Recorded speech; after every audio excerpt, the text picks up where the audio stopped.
Hello everybody, Grace here. Welcome to Eating Peace this week. So I've had a lot of questions lately and a lot of interest in people speaking to actually losing weight and really wanting that. It's like the door into this whole world of understanding the way we've eaten and our patterns and how we experience the body and what it looks like and what we appear like in the world. It kind of starts, it seems, with this quote unquote problem of I'm not happy with my weight and I want to be thinner. I'm not happy with the way I show up in the world and I want it to look different. I want it to be thinner. Here's a very interesting thing that happens. Usually, the approach then is let's get thinner. I know that might seem incredibly obvious, but that is what the millions and thousands and billions of programs and books and diet and recipes and menu items and exercise training programs and plans to follow on exactly what to eat and when to eat and how to eat it and how to measure it. That is all the approach to this physical world. It kind of makes the most sense in some ways, but it's very simple and it's very obvious right out here in the simple physical world. What I believe I want is to be thinner, and here is my approach. Let's look at the body. Let's look at the foods, the physical foods we're eating. And I know there's also thousands of things written on nutrition and molecules and atoms and what's happening in the body with energy and how it affects our brain. Nothing wrong with understanding or knowing any of those. But have you noticed that no matter how much information you take in about all that, you might even have a PhD in nutrition. I've worked with people who have PhDs in nutrition in the Eating Peace process. It is because there's a disconnect around what is actually, in a way, the problem when it comes to something off balance with food and eating. And also, we don't even look at the heart and feelings. These days, most people understand emotional eating, that I'm eating for reasons other than nutritional needs or a hunger in the moment or need for calories and fuel. And of course, eating is pleasurable as well. So most people understand what emotional eating is. It's become a term that we get. It's out there. We've experienced it enough. It's kind of great that it was invented, that it came up as a simple way to describe I'm eating because I'm stressed out. I'm super sad, or I'm really angry, or I'm so upset and troubled about something. I'm trying to soothe myself in some way. So I'm eating, kind of like a little baby crying. And I mean that in the most compassionate way. So we understand that, but isn't it so hard to tap into awareness of that emotional life? Because storms come in suddenly, and then there's a sunny day for like 3 weeks, depending on where you live, which is not so much in the Pacific Northwest where I live. But it's very unpredictable. It's wild and mysterious. The energy and the movement around the emotional life, it doesn't really make logical sense. And it kind of doesn't fit with necessarily the physical world. And it definitely doesn't follow any technical fixes, like physical fixes. It doesn't matter what kind of fantastic diet, or, there's many, many to choose from.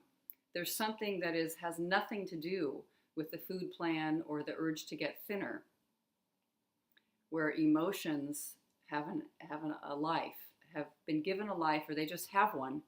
You can't suppress them, or you can, but it's going to be really horrible. You're going to be binge eating like I was, if you want to cover them up and avoid them. So there's this whole world.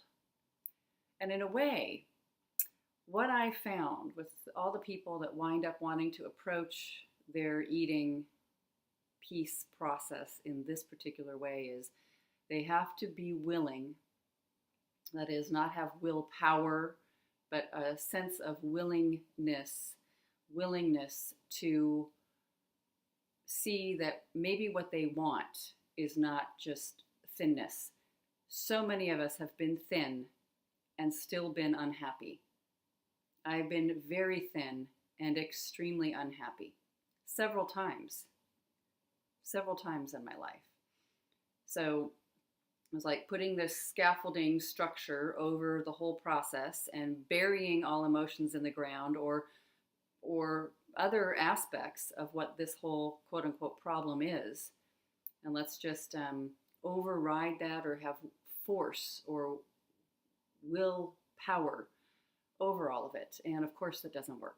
It doesn't work, because the life that's here of being human is varied and interesting, and we have emotions and energy that's moving, and our minds and our thoughts, and then there's what's in the physical world, and then there's all this unconscious or internal stuff. It might not even be unconscious. It might be conscious.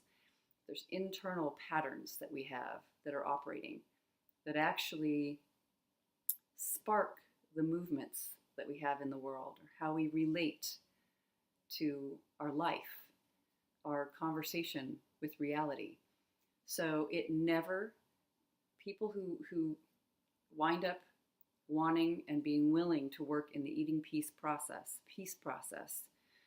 notice that it never really works to have a controlled structure of food and eating or exercise permanently in place that is going to solve the problem, because it's ultimately perhaps not what we really want.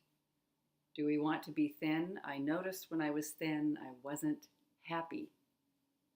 I was rigidly controlling all the time and still thinking that I was the one who was not trustworthy, who had a problem, who was susceptible to wild eating, and who could never be trusted. Therefore, that's the category I fell into. And that was sad. Kind of harsh and sad, and it had a limited transformation to it. It's like, I'm going to have to deal with this for the rest of my life. I heard from medical doctors. Somebody was at a conference with me, maybe 10 years ago. It's quite some time. A program around emotional health, mental health of some kind. And I remember I was standing in line with a doctor, and the wonderful conversation wound up moving into our own healing and transformation. And I shared how I had had a horrendous eating disorder for over a decade. And now it had been several decades since that was disturbing to me. Everything was on a much, much smaller scale, and I still looked and learned every single day around peace and eating, and peace and my response to the world. Every single day I have another chance, I have another opportunity to be responding to the world. And we were having this discussion, and the doctor said, wait, before I even moved into it more, the doctor said, so, wow, that's something you're going to have to deal with for the rest of your life, isn't it? And I was like, no, it isn't. And it hasn't been for a really long time. And that's just the truth of it. I just noticed I was willing, at some point, I was very lucky. It was a gift to have the trail that I was following in order to resolve this terrible problem that did feel so torturous and difficult. The trail that I followed led me fairly young to work on uncovering my emotional life and to understanding my beliefs and my attitudes towards the world, towards people, towards traumatic situations I had experienced, towards events in my childhood, or my way of relating to really important figures like mom, dad, and siblings and grandparents. That all these things were really powerfully important, and to actually feel around them, not just talk about them, but feel the feelings and be willing to have the full range of human experience, actually entered it even more into a sense of the spiritual life that is we're invited into. So you walk through a first door, I want to be thin. I don't know what, I really, really want to be thin. And the second door, wow, maybe I don't want to be thin. Maybe I want to be kind of more compassionate with my own internal emotional life and the things that have happened to me in the world. Whoa, maybe I don't even necessarily want only that. Maybe I want to feel deeply and solidly at peace with what is. Maybe I want to have a sense of acceptance of day-to-day life and my response to it and my interaction with it. And I find that it takes a really great feeling of willingness, even within myself now, to be open to the mystery, but also not going to the usual physical, like a problem-solving routine that the mind loves. And, you know, if I just get, they even work for a while. I mean, doesn't it feel sort of like a relief to get a food plan in place and just follow it? Follow the simple directions. So sometimes noticing that, wonderful. Not having a food plan doesn't mean go eat everything in sight, because you already were doing that, and that doesn't work either. It's just saying, like, trusting, having a sense of trust and rest and calm within. So really, the thing that I'm sharing today is to notice the levels of depth with where we usually travel with just about anything. You know, like, let's say you had another kind of a goal, not around thinness or weight loss or food and eating, but a goal like that we see all the time, like business goal. I'm always presented with that because here I am, a small business running a private practice. So map your 1 year goal out, right? Let's put in place the marketing plan and the profit and loss income statement projections and this kind of thing. And they can be a interesting scaffolding to work with and kind of, you know, create dialogue. But ultimately, those plans never really go exactly as you thought they were going to go. And they can sometimes help give you some ground to stand on, but that ground moves. And really, do we not want to be at peace with our business today? Like, I don't want to wait for a year to go through this, you know, these goal achievement, and then I'm going to love running my private practice. It's just like noticing the balance between the joy of having it exactly where it is today and having a desire for something more very naturally, and then just being excited about that in this present moment. And that it might be scary. Some of the things I'm invited to might be frightening. The feelings, if I'm facing fear or grief or upset about things that I've experienced in my life, or why I don't like being heavy, what else is upsetting there? What do I want to cry about? It feels so sad that I'm in this kind of process, you know, that I have so many different varied emotions, and some of them feel so unfinished and full of longing. We talk about in the eating peace process, feeling powerless, empty, and afraid, and taking those three great umbrellas of human existence and really being with them.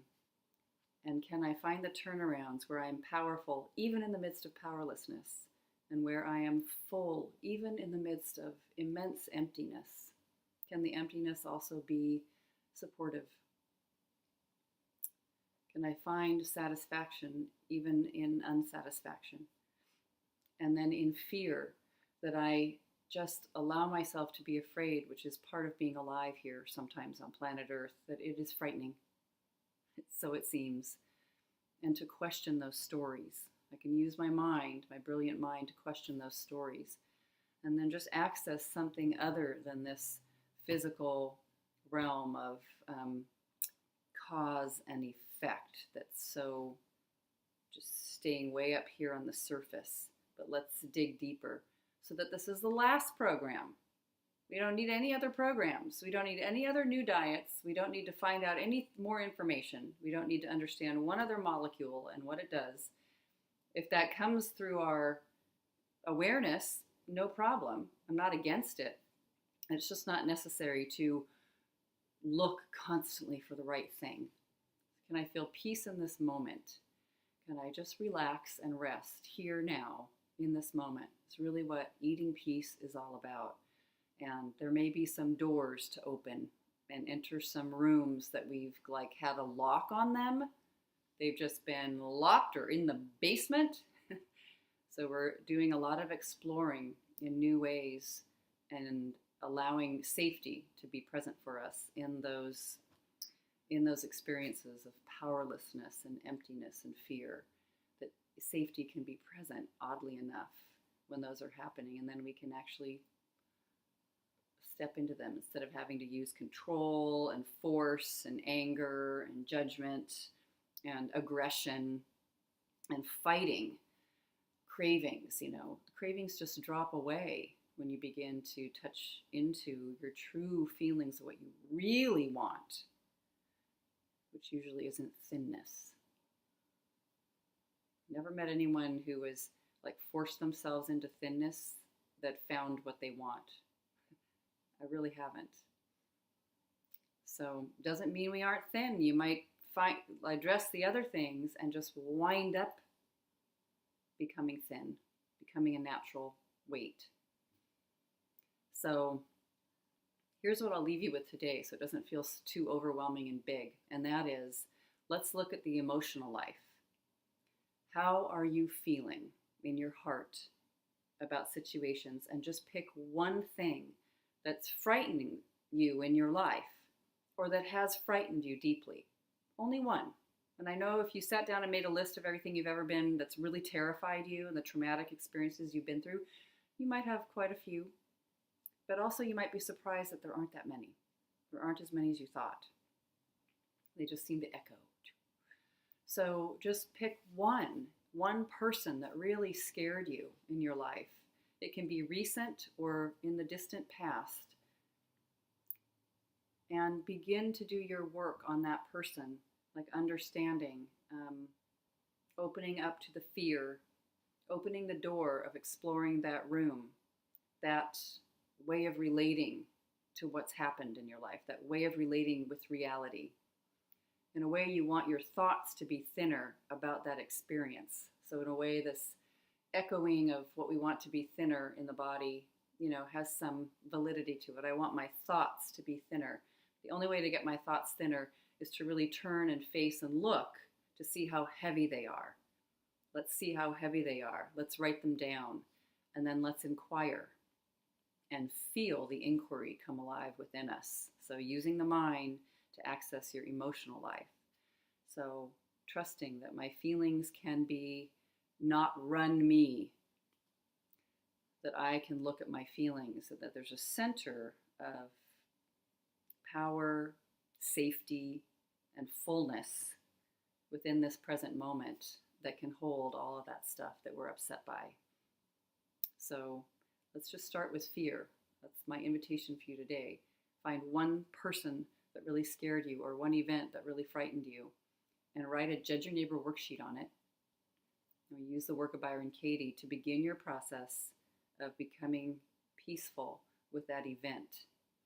And you may be amazed at what can happen then to your physical body and your urge to eat. It might begin to soften and dissolve as you follow these directions. It certainly has happened for me. Lots of love, everybody.